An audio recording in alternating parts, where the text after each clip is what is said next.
Okay. Hi, everybody. I hope you can hear me. I'm not sure how well you can see me.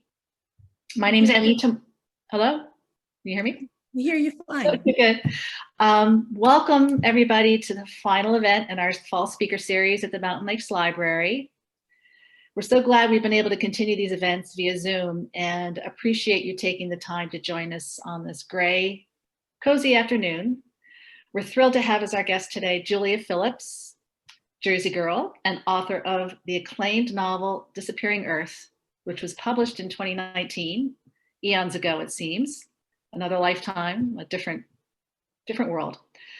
Back in January of this year, I had the pleasure, along with Doran Green, who serves on our library board, of seeing Julia read some of her book at a speaker series hosted by Watch on Booksellers at the Red Eye Cafe in Montclair. We were delighted she was amenable to committing to a November date to visit with us so far in advance. So here we are in this present moment. And at this time, literature and books like hers feel more essential than ever. So we're just really grateful to have her. Right now, I'm going to hand over the moderating and hosting duties to Doran Green, who, as I said, serves on our board. So enjoy. So hi, everybody. I'm glad you're all here. Back in May of 2019, I read a compelling review in the New Yorker of a book that begins with the abduction of two girls in Kamchatka. Now, I knew of Kamchatka from playing countless games of Risk with my children, not from studying Russian in high school and college, but from that.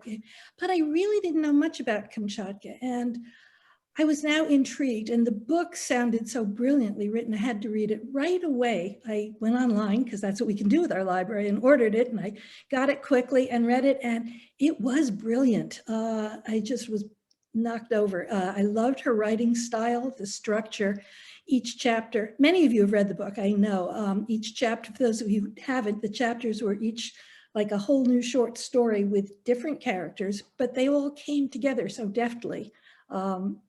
The setting was a huge integral part of the novel in a way that I've never seen before. There are so many themes to the book that really had nothing to do with the abduction of two girls or even Kamchatka. Universal themes, relationships, sense of loss, sense of belonging, sense of isolation, guilt, forgiveness. This is what it was to me, at least. And ultimately a sense of community and hope. When I got to the end of the book, I just had to go back and start all over again. That was my second reading. Now I just finished my fourth, and every time I read it, I get more from it. But I'm crazy. I'm obsessed with this book. I realized that. And I was obnoxiously pushy. I made all my friends read it, both my book clubs, and nearly everyone loved it. And we weren't alone. So it was a finalist for the National Book Award, National Book Critics Circle Prize for First Book, New York Public Libraries Prize for Young Authors, and just about everybody, including the New York Times, named it one of the 10 best books of the year. So we were not alone. And then last December, my good friends who lived up in New York State told me about this terrific book talk that she gave at the Goshen Library. And I got so excited. I asked our wonderful librarian, Jen Lynch, if we might be able to invite her here. And of course, Jen loved the idea and she said yes. And I screwed up my courage and I sent this shameless, gushing fan letter to Julia. And she said yes. And then Eileen told me about the talk in Montclair, and she and I went, and I was further blown away by her talent. I could go on forever, but you don't want to hear me. Julia grew up in Montclair, and she grew up dreaming of becoming a writer, and she's also fascinated with Russian. And in college studied Russian and went to Moscow for a semester. And then she combined her two passions, secured a Fulbright fellowship, and went to live in Kamchatka and did research and wrote this spectacular first novel. And now I give you Julia. Hi all. Doran, I think I do want to hear you talk forever. That just made me so happy. Thank you. Thank you and Eileen so much for just the kindest and most generous introduction ever. And how wonderful. I love to see all of your faces. It's such a joy to be here with all of you, virtually. I wish we could all be together in an alternate universe. Maybe we're all together in person, but for now, it's just really wonderful to be in this Zoom room together with all of you. So I'm gonna, if you'll be patient with me, I'm gonna share my screen here. Let's see. Okay, I think that worked. And I'm going to talk to you a little bit about my book, my debut novel. So this is the cover of the hardcover that I have up on the screen. And this is the paperback, which came out in April. It's extraordinary. I don't know if you all feel this way, but it's extraordinary to think of April and how long ago that seems and the expectations we had. And it really blows my mind to think of January when I met Doran and Eileen in Montclair. It really seems like a different world, a whole eternity away. But I'm really, really grateful that we're here now together on the first day of November to talk about Disappearing Earth, which is my debut novel. And to get to be with you, even virtually, really means everything to me. As Doran said, I always wanted to be a writer. This is the dream of my life, to get to come together around writing and around books. And to be here with all of you, you're really making that dream come true. So I want to thank you from the bottom of my heart. So I say about Disappearing Earth that it's my debut novel, but the truth is that my first novel actually came out 25 years ago now, thanks to a public library just like this one. Let's see, will this advance? Here we go. So this is a clipping from the Montclair Times in 1995. It says, participants in the Write Your Own Book workshops display their efforts, the results of a recent 4-week program sponsored by the Montclair Public Library's Youth Services Department. And then it has all of us. I'm there on the far right with long hair. It was a different time for me. And very baggy 1995 clothes. And you can hardly see it, but I'm holding my very first novel up against my chest. This book was a murder mystery about a dead body that was found in a snowman. I actually ripped the plot wholesale off of a Christopher Pike book that I just read. So it was a whodunit with violence and snow, and it took me more than 2 decades to publish Disappearing Earth. But if you read it, you can see that it really doesn't stray far at all from this source material that I found at the Montclair Public Library.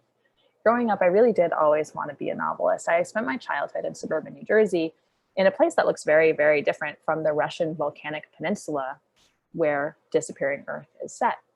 And as a kid, where I was felt really far away from where I wanted to be. Like Doran, I didn't know about Kimchanka yet, but I knew that I wanted to travel or to learn things that were outside of the setting in which I was. And to be honest, by the time I was a teenager, I hope you all were more gracious and patient than I was, but I was pretty mad. I spent a lot of time feeling stuck. But thankfully, we had this library. And that space held portals to thousands of places. It had Alice Munro's Canada, Gabriel Garcia Marquez's Colombia, Louise Erdrich's North Dakota, Toni Morrison's Michigan and Ohio. Getting to read those books opened my mind, all of our minds and hearts, to infinite possibilities, and they filled us with hope. And getting to be here with you now, even in this moment, I think especially in this moment of pandemic and of politics, I feel that hope again. I feel filled up with that hope, because to be in a space devoted, even virtually, devoted to literature, devoted to sort of opening up our lives with possibility, and to get to be with you, who in the middle of your weekend on this gray and rainy day where it would probably be lovely to lie down and drink hot chocolate and fall asleep in the middle of the afternoon, you opened up your computer and signed on and showed up with your own concerns and needs and obligations. Despite all of those, you came here right now to be with other readers and writers. And that's an extraordinarily generous act. Your presence strengthens my faith in community and connection and in the good we can offer each other. It really makes me feel the opposite of stuck. It makes me feel like we're going someplace together. And I think all of that is thanks to the library, which dedicates itself to presenting all of these books, holding the speaker series, holding events and book clubs, and offering every day to anyone who enters, either in the physical space or virtually, anyone who reaches out to them, offering 1,000 new ways to see the world. It's really not easy work, but libraries do it, and they teach little kids to dream big. They encourage us all to tell our wildest snowman murder mysteries. I'm sure they wouldn't encourage plagiarism of YA thrillers, but luckily the librarians I was with didn't know, so mum's the word. I hope we'll keep on showing up here and borrowing books and donating in support of a place that means so much to so many. And I hope we'll spend this afternoon sustaining our hope in each other and celebrating all that a story can do everywhere that it can transport us. So this afternoon, I'm gonna talk with you about how one particular book, which is Disappearing Earth, came to be. I'm gonna show you some pictures and I'm gonna read just a few pages from the book, and then we'll have a conversation together. And I'm really crossing my fingers that you'll have some questions to ask me. Because writing can be a very lonely process, but this here now is anything but. We're really here to have a dialogue. I'm excited for that. And I've been waiting a long time to hear your thoughts, honestly. I started working on Disappearing Earth over a decade ago. Growing up, I dreamed of writing books, but as Doran said, I also had this interest in Russian. In high school, the way some of my friends got into music and went to concerts or shows on the weekends, I got really into learning Cyrillic. And I tried to convince our Ukrainian chemistry teacher to lead a Russian language club. In college, I majored in English so I could fill my days with creative writing classes, and I minored in Russian so I could spend a semester in Moscow. In 2009, I thought, okay, the best way to combine these pursuits is going to be to set a novel in Russia. Then I can move to the country to research the project, and I can kind of scratch all my intellectual itches at once. And for years, I had heard Kimchanka as a figure in speech. I didn't grow up playing Risk, but in my Russian class, if you sat in the last row, the professor would say, what are you doing all the way out there in Kimchanka? Or I can't hear you from Kimchanka. It was this figure of speech for the farthest away point from the center, like where things happen. So how far are we talking exactly? Now, I don't know if you can see my mouse when I move it. But if you look on the left side of the screen here, there's a star for Moscow. Moscow is the capital city. And above it, almost directly above it, just at the border of Finland, is St. Petersburg, which is the country's other most famous city. And these two cities, Moscow and St. Petersburg, are 425 miles apart. So quite far. It's about the distance from Washington, D.C. to Boston. And then here, all the way on the right, above Japan, this sort of tail sticking off into the ocean to the North Pacific, that's Kimchanka. So it's 4,200 miles to the east from Moscow. It's about the distance from DC to Berlin, Germany. It's very far away. Kimchanka is a peninsula, as you can see. It's the size of California, pretty much. It's the size of Italy, and it juts out into the Bering Strait. So here's a slightly different perspective showing it in relation to Alaska. No roads connect Kimchanka to the Russian mainland, and it's only accessible by air or sea. And until 1991, it wouldn't have been accessible to us at all because it was a Soviet military base where no foreigners were permitted. These days, Kimchanka is open. It's no longer a Soviet military base, so there's still a military presence.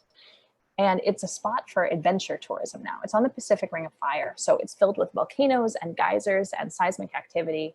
It's much more interesting and complex and rich and fascinating to me than the farthest seat in a classroom. It really is the spectacular edge of the world. So I learned about this place. My plan was set.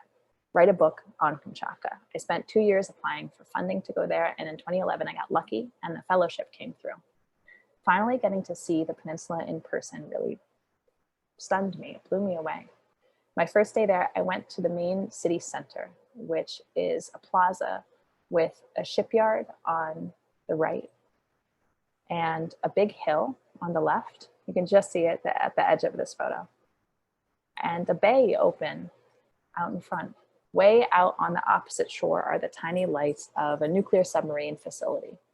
And above that are mountains so huge and distant that they look flat. They look like rows of cut paper. Dark blue, light blue, white. I had never been in a place like that before. I'm a Jersey girl. Look, visiting New York City was enough beauty and stimulation to absolutely blow my mind. And here I am, look how thrilled I am. I'm 23 years old there. The landscape of a volcanic peninsula was impossible to fathom. But again, I was lucky. people at the university, at the public library there, in outdoor clubs, started offering to show me around. And meeting that many strangers that quickly created its own challenges, because I was totally out of my own cultural context. And in this new context, in this new place, I didn't know how to interpret what was hospitality and what was predation. Only a couple of weeks into my time there, this one guy kind of fixated on me. He was 20 years older than I was. He was married, working at a warehouse at the city's port. And he was really nice. He was incredibly nice in a way that felt too nice. He called me every day. He brought food over to my apartment. He showed up everywhere that I was, even when I didn't know he would be there or when we hadn't been in touch.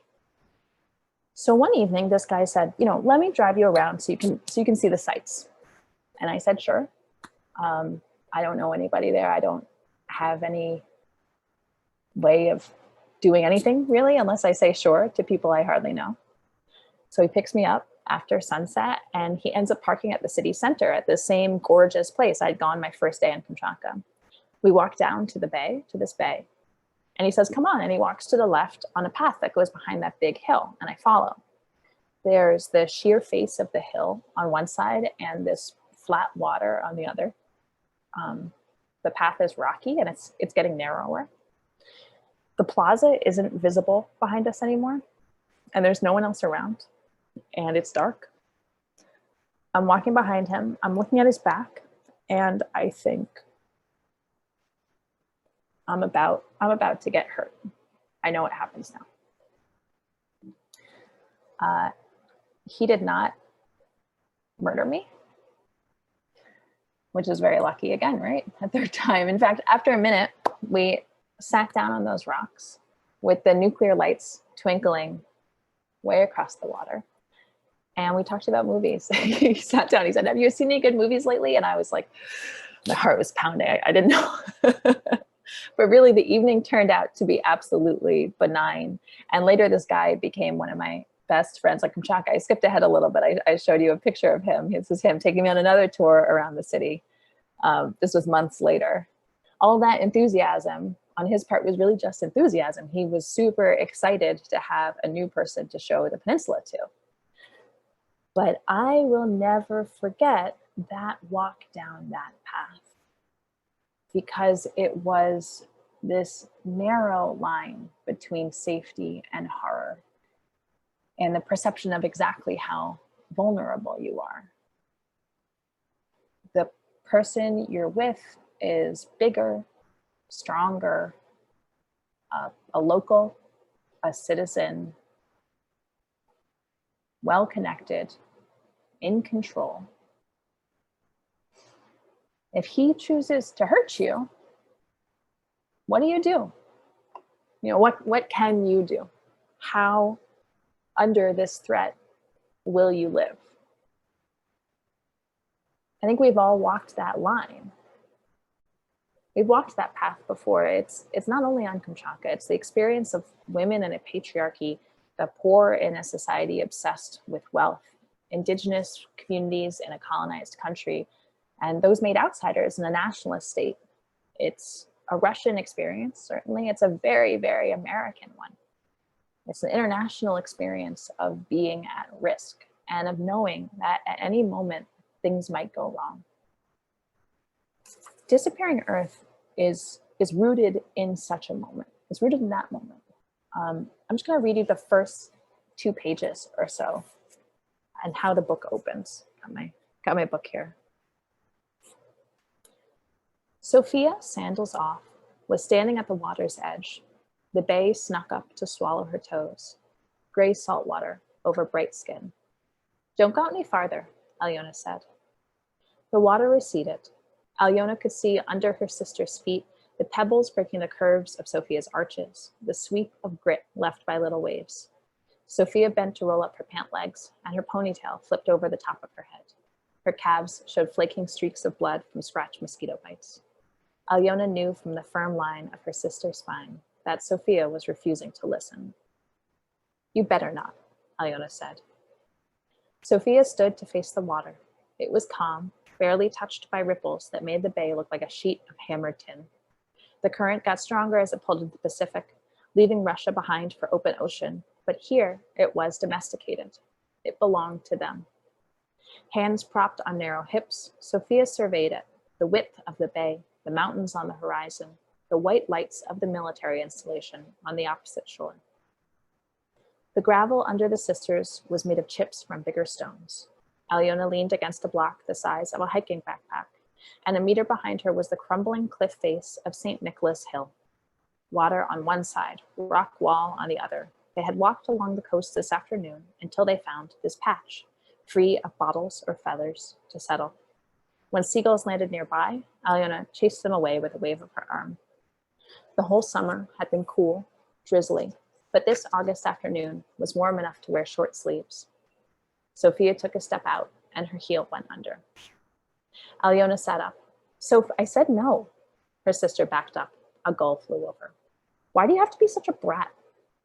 "I'm not." "You are. You always are." "No," Sophia said, turning around. Her tipped-up eyes, thin lips, sharp jaw. Even the point of her nose annoyed Alyona. At 8 years old, Sophia still looked 6. Alyona, 3 years older, was short for her age, but Sophia was tiny all over, from waist to wrists, and sometimes acted like a kindergartner. She kept a row of stuffed animals at the foot of her bed, played pretend that she was a world-famous ballerina, couldn't fall asleep at night if she caught even one scene of a horror movie on the TV. Their mother indulged her. Being born second had given Sophia the privilege of staying a baby all her life. Gaze fixed on a spot on the cliff far above Alyona's head, Sophia lifted one foot out of the water, pointed wet toes, and raised her arms to 5th position. She tipped and caught herself. Alyona shifted her seat on the stones. Their mother always tried to get Alyona to take her sister along to classmates' apartments, but these little misdeeds were exactly why she would not. Instead, they had spent their summer vacation alone with each other. While Sophia balanced, Alyona looked along the shore. A man was picking his way over the rocks. "Someone's coming," Alyona said. Her sister splashed one leg down and lifted the other. Sophia might not care who saw her act like an idiot, but Alyona, her forced companion, did. "Stop," Alyona said, more loudly, heating up in her mouth. "Stop." Sophia stopped. So you all know the story behind this story now, and you can hear all the ways that fact was made into fiction. There are so many differences between what happened in my life and what these characters are experiencing on the page. And in real life, I was not Russian or 11 or 8 years old or playing in the water. I wasn't hanging out during my summer vacation. I wasn't lying in the sun. I don't have a sister. But what is the same, what is shared between those sisters and my life and all of our lives, I really believe, is that path. Alyona and Sophia are going to meet the man who's on the shoreline with them. They're going to follow him, like I followed my friend. And in this fictional world, the man has sprained his ankle on the rocks, and the girls help him to his car. In thanks, he offers them a ride home, and they accept. So the last short bit I'm going to read from the book is when they're in the car with him. It's during that car ride. Just have to find my page here. From the passenger seat, Alyona took the man's features apart. A wide nose and a mouth underneath that matched. Short brown eyelashes, round chin. His body looked carved out of fresh butter. He was too heavy, probably. That must be why he had stepped clumsily on the shore. "Do you have a girlfriend?" asked Sophia. He laughed and shifted gears, accelerating up a hill. The car hummed underneath them. The bay drew away behind. "No, I don't." "And you're not married?" "Nope." He lifted his hand, fingers spread to show. Sophia said, "I saw already." "Clever thing," he said. "How old are you?" 8. He glanced at her in the rearview mirror. "And you're also not married, am I right?" Sophia giggled. Alyona turned to watch the road. His car was taller than their mother's sedan. She could look down on roof racks and along the pink lines of drivers' arms. People were sunburned after this one day of good weather. "Can I put the window down?" she asked. "I prefer the air conditioning. Straight through this intersection?" "Yes, please." The trees along the sidewalks were fat and green from this rainy summer. They passed ragged billboards on their left and concrete paneled apartment buildings on their right. Here, Aliona said, here. Oh, she twisted in her seat. You missed the turn. You missed the turn, Sophia said from the back. I want to take you to my place first, the man said. I need a little more help. I'm going to stop there. Those sisters are in the moment where things go wrong. Their luck has turned. I took this video of the daughter of my landlady on Kimchanka, and I thought of her when I thought of Sophia doing ballet in the water. Disappearing Earth is about how these two young sisters go missing and what impact that has on the people around them. Every chapter that follows the first one moves forward 1 month from their disappearance. That first chapter that I just read from, it ends with them in the car. They keep driving and then the chapter ends. So we move forward 1 month with each chapter and we focus on a different character somehow connected to the crime. Over the course of a year on Kimchanka, we come to know the detective on their case, the witness to their abduction, the mother who's waiting for them to come home. And every one of those characters grapples with their own power or powerlessness, their fear, their fury, their complicity, and their desire to regain control. Where their individual experiences come together, that's where we find the clues to solve the sisters' mystery. And I really want to emphasize that. It's so important for me to say that those clues are there. This novel is about violence and loss, but it's also about finding answers. It's about these dreadful paths that we walk at many times in our lives, but also about the connections that might surprise us at the path's end. Because the risk is enormous and the danger is real. And yet there is hope. Someone may hurt us, but community can save us. We can come together to save ourselves. And I hope that search for connections resonates with you.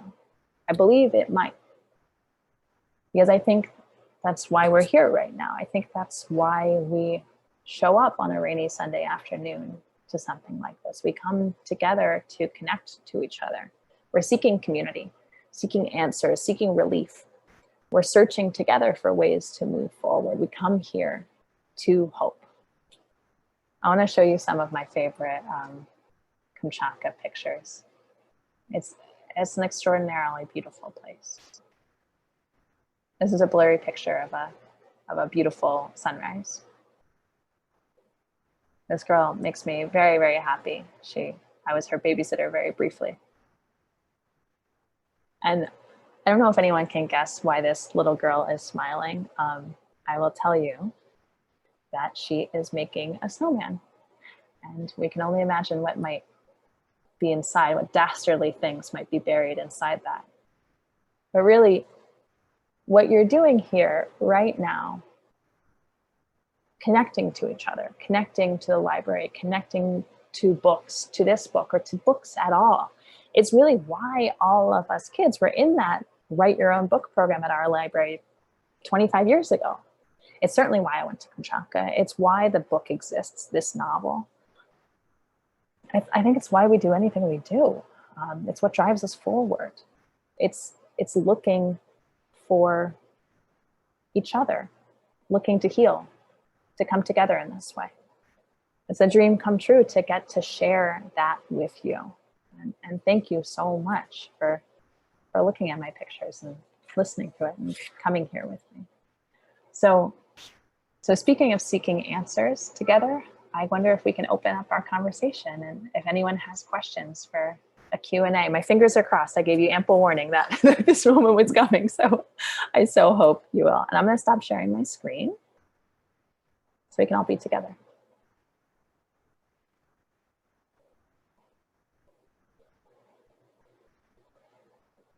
What do we think? Are we all muted? All right, I just made it so people can unmute themselves if they want, if they have a question or a comment. Okay, ask away.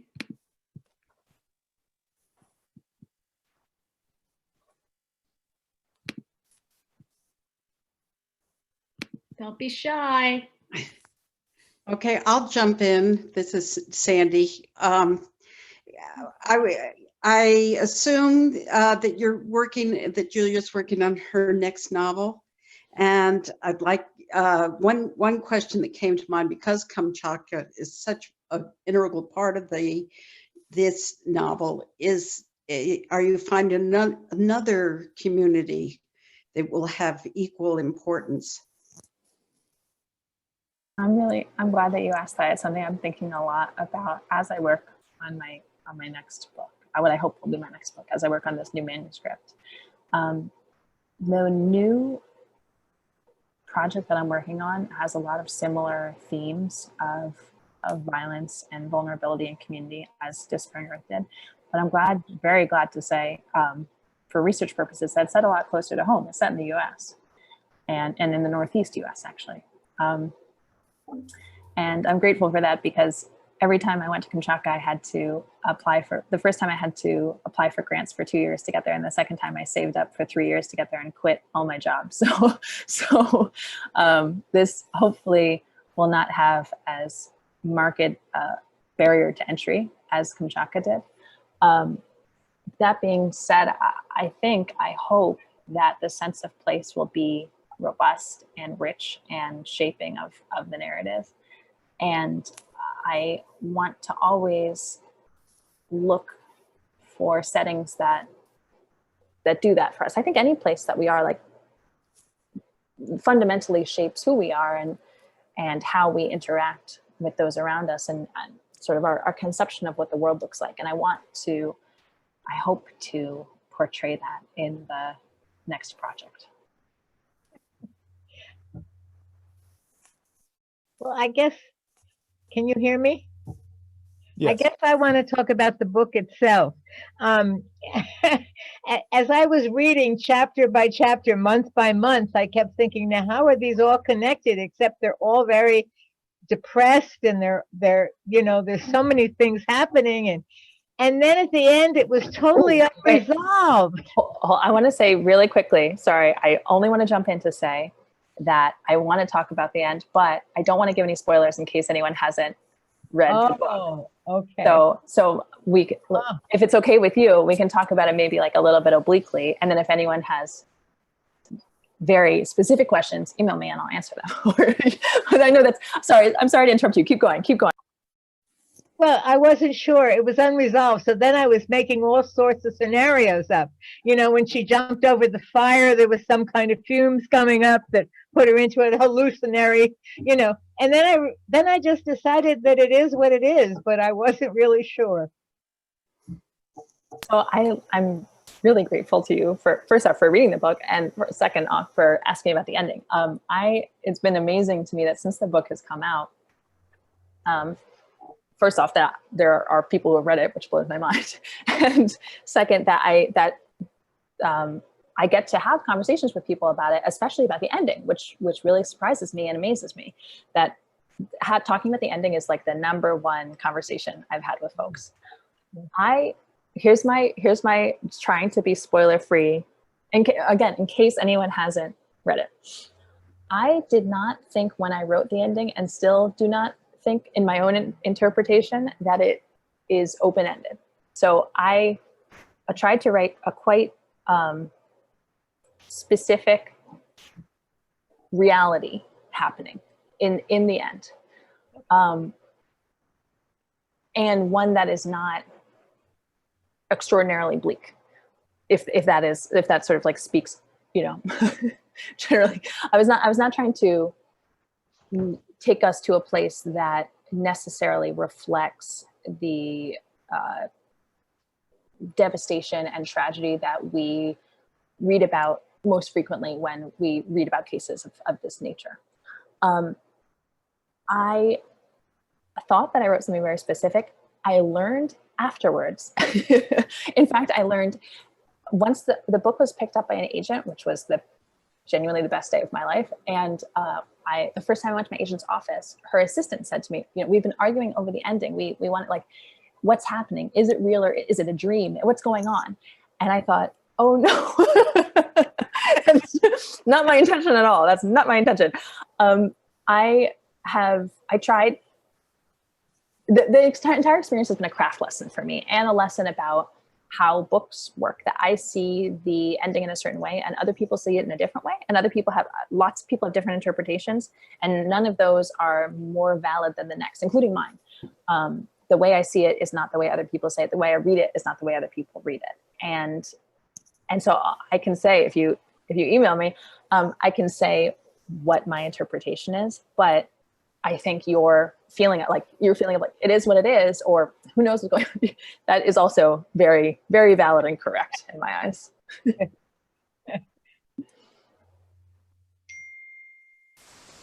I agree with Kathy. That was what I was going to ask you about the ending, but I think you gave some insight to it.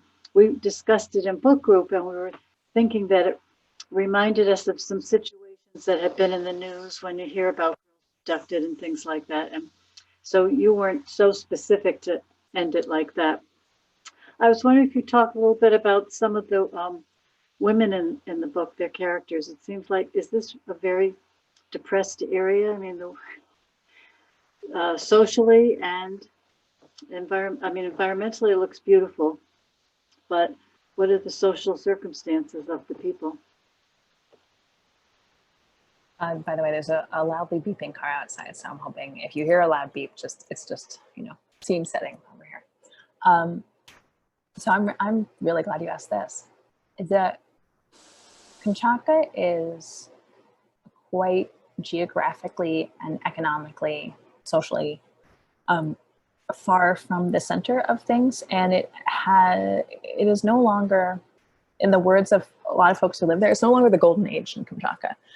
The Soviet Union, especially later in the Soviet Union of the 80s, 70s, 80s, was a time of great abundance economically there.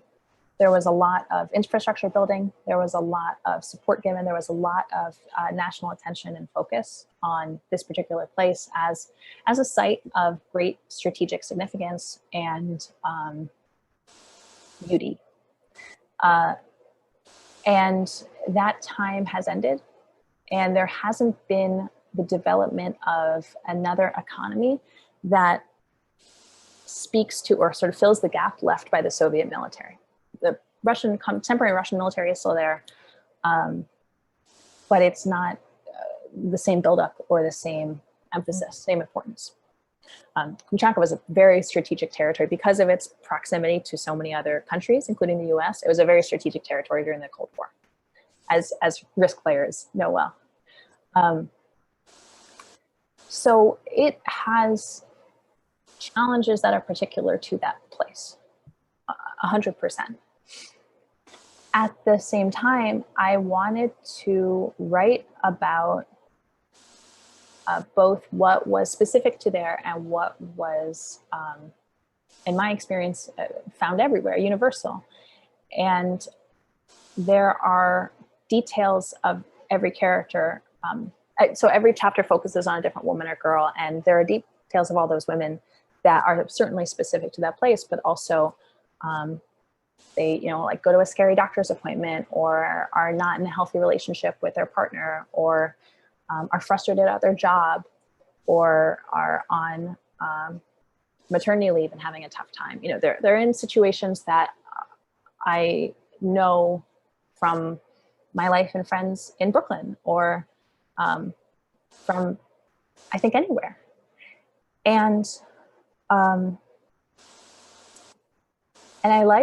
think I've learned also through this publishing process that just as my definition of resolved endings is a little bit different than other folks have learned, my definition of hopeful or depressing is perhaps a little bit different from other folks. All of these characters experience conflict and go through distress, because to me, that is how we create a propulsive plot. That how something needs to happen that disrupts or sets them off balance, or puts them in a place that is challenging, in order for a sort of arc to occur in my mind. But the few are the characters that I would say, oh, this person is an oblique place, or a hopeless place, or a place that they are not going to get out of. we're just seeing them in a moment of time of conflict, and that will continue to grow and change, and it won't be permanent for them, just as it isn't. I think that's universal too, just as it isn't for any of us. When we're in moments of challenge, that isn't constant. Thank you. Hey, Karen, you can go ahead. I see you raising your hand over there. Thanks. Well, picking up on what you just said, Julia, in reading the book, and I'm on my second reading, so the examples that are in my mind are from the beginning of the book, because I just reread it this morning. But I so related. I was almost shocked at how universal the emotions were of all the characters. The two little girls in the car, and how the big sister thought about jumping out the door, but then worried about abandoning the little sister. And the sibling relationship was so brilliantly and so universally expressed. Yeah. Same thing with the teenager whose friends suddenly didn't accept her as part of the group, and whose mother said she was inappropriate. And I didn't see it as being in a land far away. I saw it could be happening here. But my question is more about the structure of the book than it is about anything in particular. Did you, in advance, know who all these characters would be and what their conflicts would be? And then what was the editing process? Did you have someone, I assume you had editors read it, and did you have to change things that you didn't want to change? And how do you resolve that? And is there anything now that it's published that you wish you had resolved differently? Okay, I'm going to try to keep all of those questions, brilliant questions, in mind. And if I forget one, then you will tell me. One was about editing. One was about if there's anything I would wish to change now. And one was the first one. Did you have the story in your head, the whole thing in advance, or did that evolve as you went along? Awesome. So I had, the structure is my favorite thing about the book, and it was really the fuel for the process throughout. I had made a lot of decisions about that structure and the characters and the conflicts before I began the book. That was really influenced by the fact that I had worked on another manuscript before this one, a manuscript that I hoped would be my first novel. I applied for the fellowship thinking like, oh, this is gonna be my second book after my first comes out and is a runaway bestseller. And I worked on that for 7 years, and it never coalesced or came together into a work that was really successful as a novel. Successful, I mean like sort of narratively satisfying, or it didn't really have a plot. Nothing happened. And part of the challenge I found for me was that I had conceived of it. I had kind of a setting and a mood and a character, a voice, but I didn't have an action, or I wasn't able to say what it was about in actual concrete terms. And I thought, well, if I keep working on it, I'll figure that out. And I didn't ever. And so when I came to the end of that project, I set it aside, and I began to take at that point, all of my notes. I had already come back from Kimchanka. I had took all my notes from the place, the research I'd done, the places I've been, and started to really kind of put together what I wanted to do. One of the decisions I made, which has actually only increased over time, this resolve, was to be really specific from the outset about what I was trying to do, and then sort of attack it that way. For me, that I've learned is really helpful. The more I can do that, the more smoothly or confidently I can go through the process. It took 10 years also, but you know what I mean? I knew what I was doing. I knew what I was trying to do. I wasn't trying to figure out what I was trying to do. So I thought, okay, it's going to be the story. It's going to be about how a community in Kimchanka is affected by these two missing girls. That was my sentence from the start. And that remains really my sentence now when I talk about it. 11 years later now, that's what I say. And it's going to take place over a year. Each chapter is going to be a different month. All the main characters are going to be women and girls. And I would say I knew that what the situations are going to be in a sentence. Someone's going to lose their dog. Someone's going to be in a fight with their boyfriend. Someone has postpartum, kind of in just in like a little chunk. Mhm. I think there was only one idea I had never worked and didn't end up fitting. But really, like, I didn't have any other ideas than the folks in this book. When I started writing it, so in one way, it really didn't change radically, the characters and situations or the shape from what it was when it was first conceived. In another way, it changed a lot. As I came to write it, I understood it more. I understood the characters more. I understood where the focus should be. It was a little bit different from where I thought of in the first place. The girl's narrative was ramped up considerably because it became more and more and more interesting to me as I kept writing. The world became tighter and more cohesive. And those were things that I didn't expect from the start, and that helped, I think, a lot as I kept working on it. The question of editing, I think, really speaks to that. And I'm really glad that you asked about them both together. So I had an editorial experience. So while I was working on this book, I'm in a couple of workshops of my peers, like neighborhood workshops. Well, I hope I didn't just jostle my microphone a little bit. Where I get together with other friends who are writers, and we share our work together and kind of workshop them together and talk about them. And that's been transformative. I went to a couple summer workshops for writers. So like I applied to kind of like 10-day long conferences where you give your work to a professional author and then they read it and they give you feedback. And those things really helped me kind of push the work forward and understand how people were receiving it and what was missing or not working. It was acquired by an editor at my editor at a publishing house in March 2017. And we spent a little over a year in edits together. And I learned, wow is the perfect word. I learned afterwards that the experience I had with her was that the experiences that she gives to her authors is really special and really unique, I think, quite unique and quite extraordinary. She is a wonderful, her name's Robin Desser, and she's an extraordinary editor and an extraordinary human being. And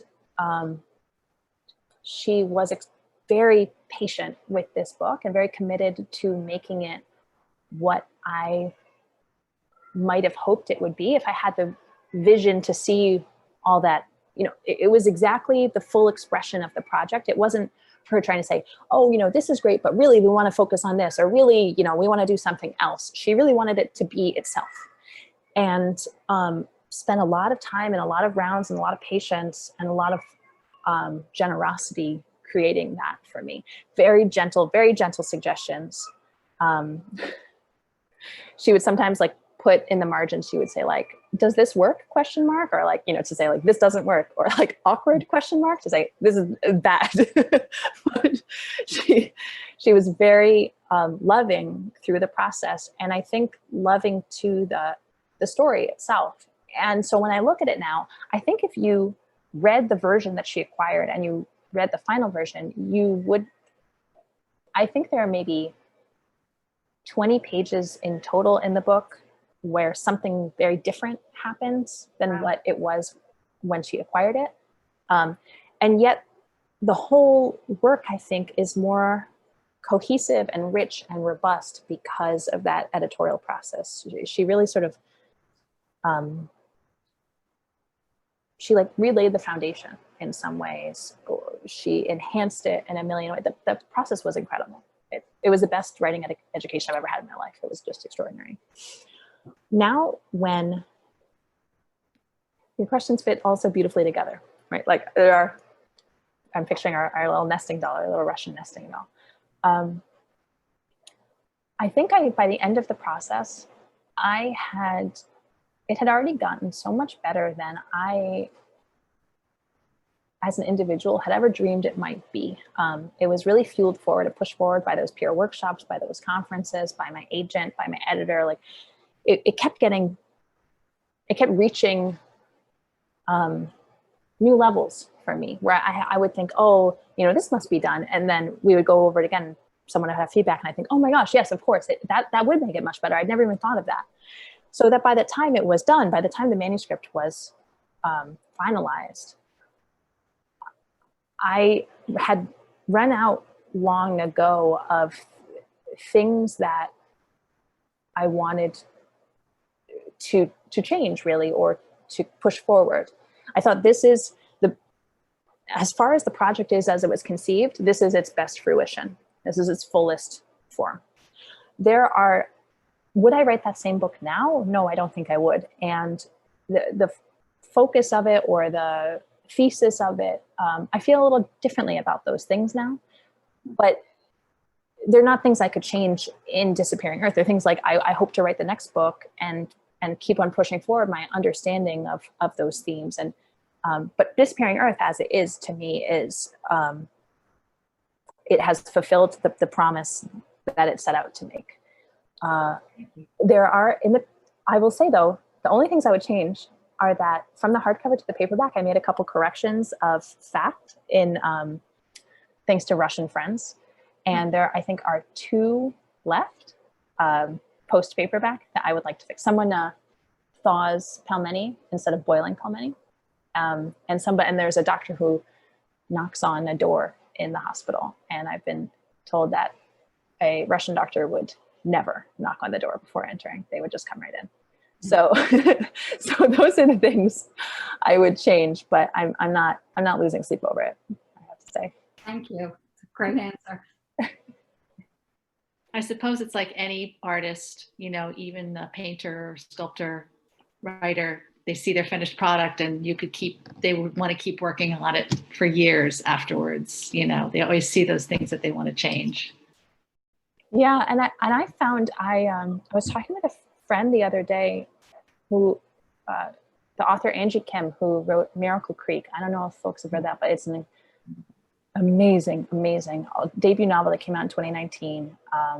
That is just so wonderful. I mean, absolutely one of my favorite books I read that year, just an extraordinary book. And I was lucky enough to get to know Angie and tell her how much I loved it. And I was talking to her the other day, she's working now on her next book. And she said, oh, I reread my book. And like, she said that exactly that. There's so many things I want to change. There is like, I can't believe it. I can't believe that, what, you know, just like, and this book is unbelievably good. And my feeling for that, I have to say, is like, why are you rereading your book? I mean, there's nothing, like, it's out in the world. There's nothing we can do. Don't reread it. When the sections I just read to you are the only sections I've read from this book in since we finished edits. Like, it is what it is. If I were a sculptor, I don't think I would go to the museum or to the gallery to look at my sculpture and think what other things I'd want to chip away at. I would say, fare thee well, sculpture. Sculpture, I release you from my hands. Okay. Any more questions? Don't be shy. I have one. Obviously, there's so much complexity to the culture you're portraying, and there are different social hierarchies, different dynamics. And I'm wondering, was it a challenge, or was it not, or was it easy to get the local people, you know, whether it was the Russian colonizers, the white Russians, the indigenous tribes, the Evans, is that how it's pronounced? The Evan people? Is that right? In Russian, it's Even, like emphasis. Even, I see. And then the migrants also who are there. Was it, how easy or difficult was it to get a sense of that dynamic? Were people, did you have to observe it, or were people open about it or frank about it when you were doing your research? Well, you were probably just doing your research by living there, obviously, and it was lived in experience, but was that easy to pick up, to those dynamics, that social structure when you were there? I think it's really wonderful to think about that question, because I think it cuts to the heart of, I know what I found easy and I found hard there, but it speaks to, when I came to Kimchanka and to Russia carrying American biases and perspectives, filters with me, and I was unable, and I think am unable, cannot remove those. And so there were assumptions I had when I went there that I think shaped the way I perceived what was going on or the conversations I had with people. And what came hard or easy, often what came easy were things that people said that confirmed those assumptions, and what came hard were things that people said that disrupted or pushed back against those assumptions. I was very, very, very lucky to be able to be there for a good while, to be able to be there for about 1.5 years in total, and with the first trip taking about 1 year. And because of that, it was without a doubt the best education I've ever had, just to be exposed over and over again of my own ignorance and my own biases, and to see how heavy and present those are, and how sometimes the best I can do is notice them, and I cannot even remove them. That was very, very, very helpful. And I was very glad to have a lot of conversations with people in which they said, "You're wrong. That's not how things work. And this is how it works." I tried to accurately reflect the dynamics I perceived in the book. I was very glad. This is a bias I have about Russia and Russianness. I find Russians in general to be more on the surface, straightforward or plain spoken than Americans, in my experience. So people are quite forthright. Again, that's a bias. That people, in my experience, were quite forthright about what they thought about other people, or what they thought about themselves, or what they thought about social dynamics, or questions they had about U.S. social dynamics. Very, very plain spoken about, what those things were. And that was really helpful to me, to write down and try to absorb and try to process and try to understand. And indeed, some of the things that people say in the book are direct quotes from recordings I took or conversations I had with folks. That was very, very helpful. On the other hand, the people who were talking to me and upfront with me were people who wanted to talk to me and be upfront with me. And for example, I never had an in-depth conversation with someone from the migrant labor community. It is quite isolated from the kind of like ethnic Russian mainstream community in the city or around Kimchanka in general, in the country, I would say. And there was I could never kind of find an entry point into that. I also had a really hard time finding an entry point. I really, really, really wanted, while I was there, to talk to folks who work in the commercial fishing industry, and had a very difficult time because it's a huge industry, a huge, huge industry there. A lot of wealth in commercial fishing. And I was not able to kind of find any foothold in that community, as opposed to, for example, the military. Like, so many folks there in the military, it's absolutely routine. And a lot of people in the military were very happy to tell me about their previous experience, their experience now, the time they spent in a submarine off the coast of San Francisco during the 80s, like very, very, very relaxed to chat about it, which was lovely.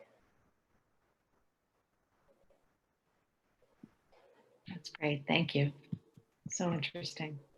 I just love how the theme of sort of entrapment and peril just ties in with this location, which is just seems to like typify that. It's incredible. Yeah, I'm so glad you say that too. I felt really thrilled to.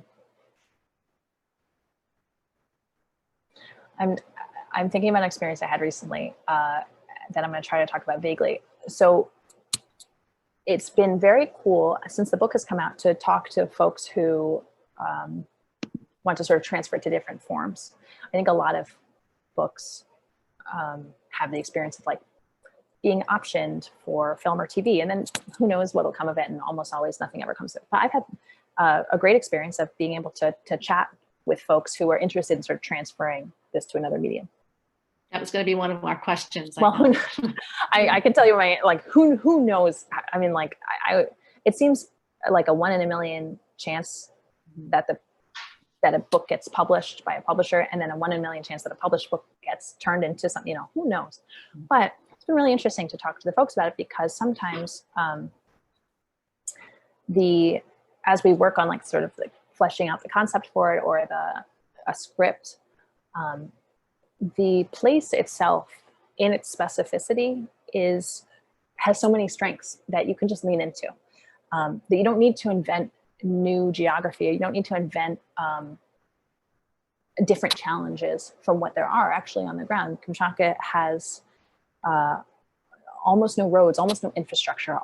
Almost all of its population is in a certain place. It is unreachable by land. It's an island, effectively. It is extraordinarily socially fragmented, and there are a lot of cracks through which people can slip. And you don't need to make up a new place or different rules than that. I think leaning into that really, really, really helps, as you say, like a story of isolation and peril.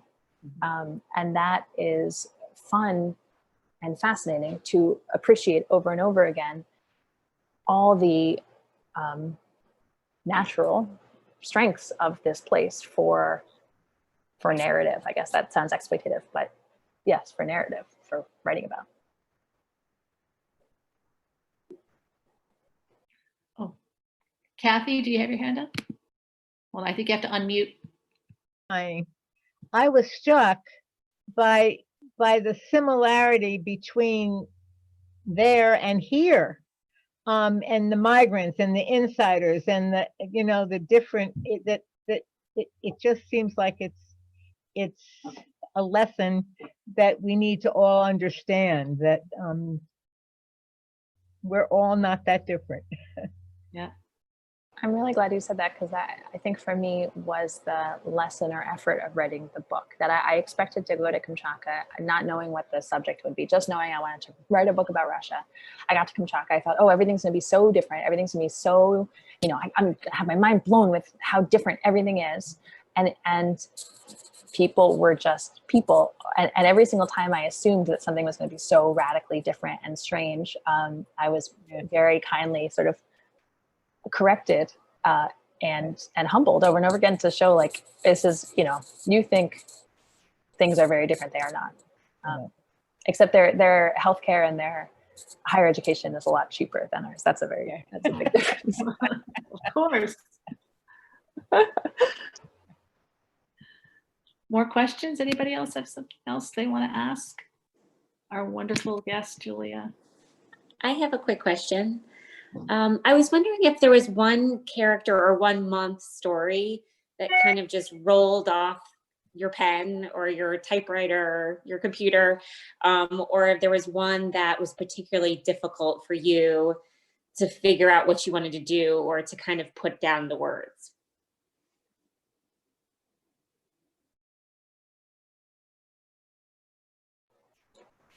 This is such a great question, and it makes me, I wrote the first draft of this book, I would say 2011 to 2012. Nope, 2014. I think 2014 I wrote the first draft, because I was there in 2011 to 2012, which is not that long ago. And yet it went through so many iterations. It is hard for me now to remember the writing of it, to be honest, to sort of remember that the first experience of it. Mostly what I remember, and I think this is a kind of romanticization of what actually happened, is that in my writing group, my workshop, we met monthly.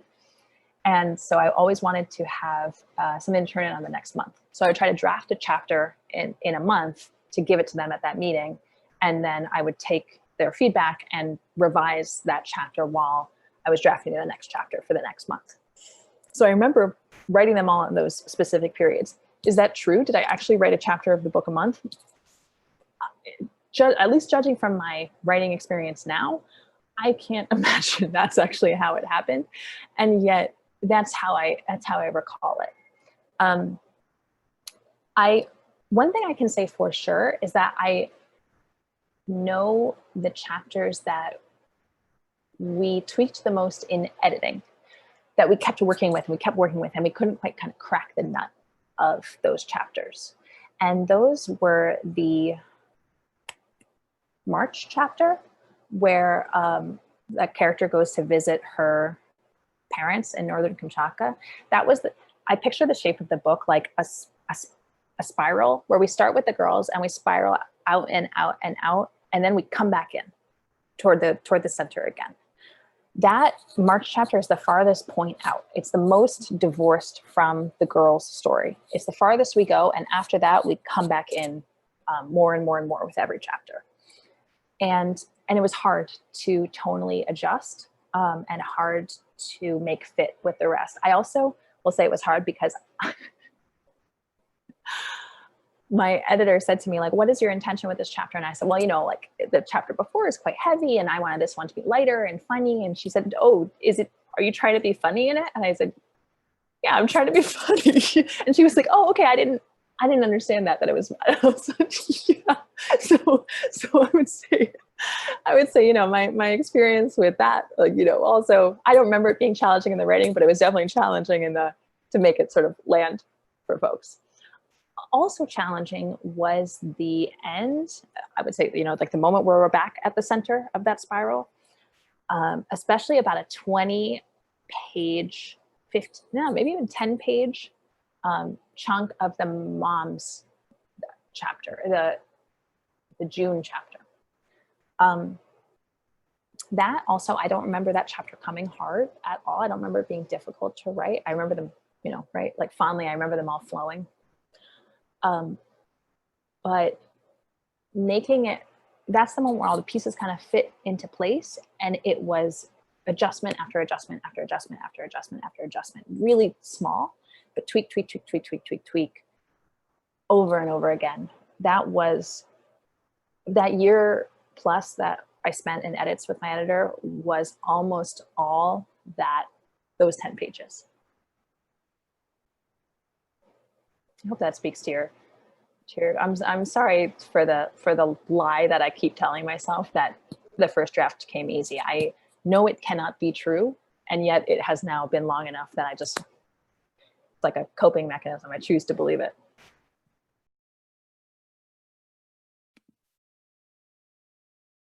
So interesting. More questions?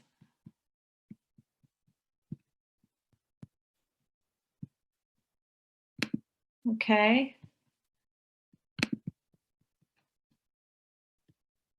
I think we've covered everything. Okay. Is there anything else, any other points, any other last thing you'd like to say, Julie? I'd like to say thank you to all of you. Thank you so much for talking about this book with me and for showing up and just for being here with me. It's such a lovely, lovely, lovely thing. And I hope that you did not hear my baby crying from the other room. I'm just gonna cross my fingers. Just, okay, everyone's shaking their head. Great. You've given me the greatest gift of all. Thank you so much. Well, what was wonderful is that I'm sure you've been asked so many things about the book, but you gave so much care and attention to every answer as if you've never heard those questions before. So that means a lot. I feel like I always feel like I've never heard I think it's because I like black out with excitement during events. So, you know, every question you guys asked, I was like, never, I can't believe this is happening. We're talking about my book. It's very, very, very kind of you all. Thank you. Well, if anybody hasn't read it, read it. And if you've read it, read it again. Oh, it's in paperback now. And reading it again with all of this stuff in mind, I think will just make it even more fascinating. Now that Julia's talked about structure and her process and this incredibly fascinating place that she portrays in this novel. So is everyone, no more questions? We're all good? Okay. I want to say one more thing though. Oh yes, Dawn, go ahead. As wonderful as Julia's photos were, the New York Times travel section did an incredible piece on Kimchanka a few months after I'd read the book. And I thought, wow, is that because of you, Julia? But I recommend it to everyone to just go look up the New York Times travel section, Kamchatka, because the pictures are stunning. It's fabulous. And there's also, I believe that's like summertime Kimchanka that they show in that, or springtime Kimchanka. There's also a New York Times article about wintertime Kimchanka from, I believe, 2013. Oh. I think it's also a travel article. It includes like the Barangia dog sled race and just stunning photos, incredible journalism, just a wonderful, wonderful observation of that place. And my only question, Julia, is how long do we have to wait for this next book? Is this going to be 10 years? Don't ask the writer that. It might be 10. I'm telling myself it'll be 10 years, but I'm already, what now, almost 3 years into it. So the clock is ticking. Oh no, oh no. I don't want to wait that long. Let's see, fingers crossed. Well, we could ask a million other questions about the juggling of babyhood, parenting and writing, but we won't do it. Thank you guys so much. Thank you so much for spending this time with me. Thank you so much. This was more than a book reading. It felt very nice. Thank you for your wonderful words about libraries, and libraries. And so on. So, yay, libraries. That's talk about juggling with parenting. All I do is take out library books through Overdrive, through my ebook borrower, and then read them at night while I'm feeding the baby. Yes, So, we have the cloud yay, library. library. Love it. Love Yes. it. Thank you all so much. Thank you for having me. Thank you so much, Julia. Thank you, Julia. Thank you This for was everybody fantastic. for coming. Thank you. You're welcome. Back to baby. Enjoy. Bye, everyone. Bye. Bye, everybody.